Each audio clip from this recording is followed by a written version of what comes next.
तुम्हाला 5 मागे जणींचे फोटो पाठवलेले ना, मैत्रिणींचे, त्या कशा छळतात? ते त्या उतार्यांनी छळतात. अशी 150 अनाथ मुलं आणून पाळलेली होती आणि त्यांना छळत सुटल्या. त्याच्यात अजून 2 नावं टाकली होती ना पाठची, एक अर्चना आणि एक वैशाली म्हणून. अशा या 7 जणी कशा उतार्यांनी खायच्यात मुलांना 150 हे सांगण्याचा प्रयत्न केला आणि स्वतः पण उतारे कशा खाऊन घेऊन आजारी पडायच्यात हे पण सांगण्याचा प्रयत्न केला. ते 2 जणींचे फोटो नाहीत. ते 2 जणींच्या फोटोमध्ये एक जणीचा फोटो नंदा देवळेकर आहे ना, तिच्यासारखी आहे, आणि एक आहे गावची वैशाली देवळेकर म्हणून ना, तिच्यासारखी आहे.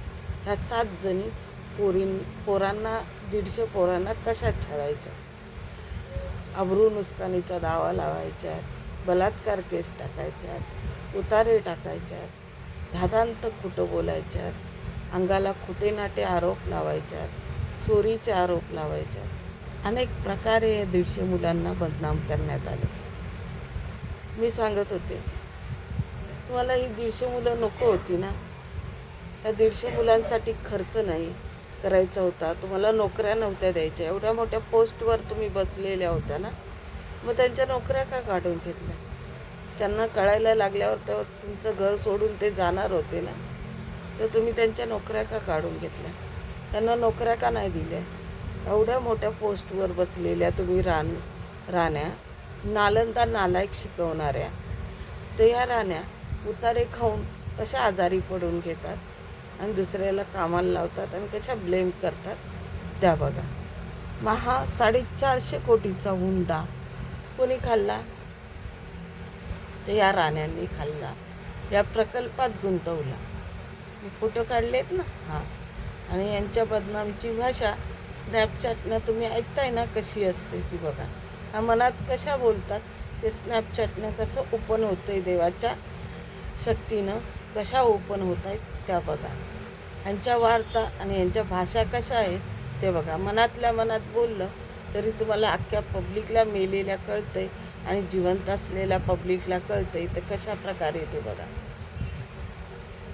कारण मनातल्या मनात बोललेलं रेकॉर्डिंग नाही होणार, पण तुमच्या कानापर्यंत पोचतंय, हेच खूप झालं. 150 मुलांचा न्याय झाला असं मी समजेल. पोलिसांचे, वकिलांचे हे काय न्याय करणार, तर ह्या 150 मुलांचा न्याय झाला असं मी समजेल. देवानं न्याय केला असं मी समजेल. ह्या किती कोटारड्या आहेत आणि हे कशाला आणतात मुलं, तर मी सांगेन त्या मुलांना तुम्ही माया नव्हती लावायची म्हणून आई आई बाप बाप करून म्हणून रडत होते. जशी मुलं तुमच्या पुढ्यात आली तशीच तुम्ही तिथे ठेवून द्यायची होती आणि त्यांना माया नव्हती लावायची. आज या 150 मुलांनी यांच्या हातात सत्ता असून यांना नोकऱ्या नाहीत.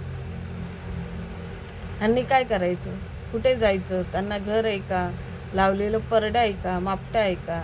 बाबा त्यांनी ते खसून खायचं आहे नाही ना, तर त्यांच्या तिथे राहत होते. तर या लोकांनी बलात्काराचे आरोप केले, घाणेरडे आरोप करायला सुरुवात केली त्या मुलींवर. आणि ते कशा प्रकारे ते तुम्हाला सांगते. आणि हे मनातल्या मनात कसं बोलतात हे स्नॅपचॅटनं तुमच्यापर्यंत ओपन होते.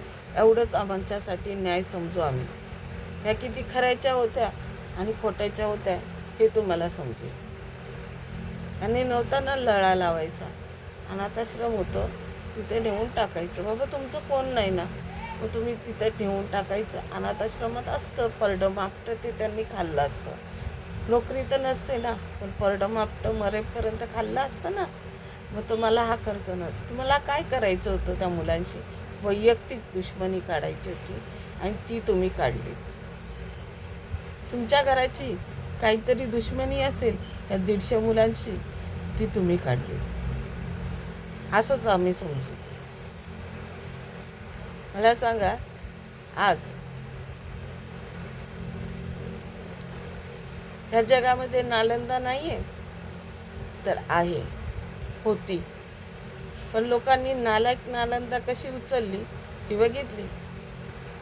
ही लोक किती खोटारडे आहेत ती बघितलं.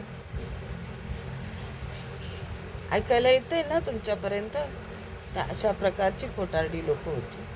ह्यांना मला असं वाटतं या 150 मुलांची यांची काहीतरी वैयक्तिक दुश्मनी असणार. ते आम्हाला काही सांगणार नाही, कारण आम्ही अजाणता वयात त्यांच्या घरात आलो. म्हणून आम्ही त्यांचा आईबाप म्हणून रडत होतो, सोडून कुठे राहायला मागत नव्हतो. आई आई बाप म्हणून रडत होतो.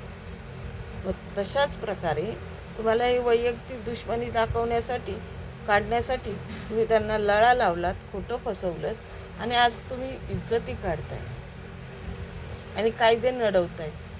घरापासून दारापर्यंत तुम्ही त्यांची बदनामी करताय. तर आज देवाचा न्याय, देवाचं मॅजिक तुमच्यापर्यंत पोचलं असेल तर स्नॅपचॅट कसा आहे देवाच्या मॅजिकचा तो तुम्ही ऐका. त्यांच्या मनात ती काय बोलतात ते तुमच्या कानापर्यंत पोचतं. तोंडाने बोलायची यांना गरज नाही. जितकं बदनाम करायचं तितकं करू दे, बस करू दे. कोर्टात जाऊ दे, नाही तर पोलीस स्टेशनला जाऊ दे. आम्हाला काय घेणं देणं नाही.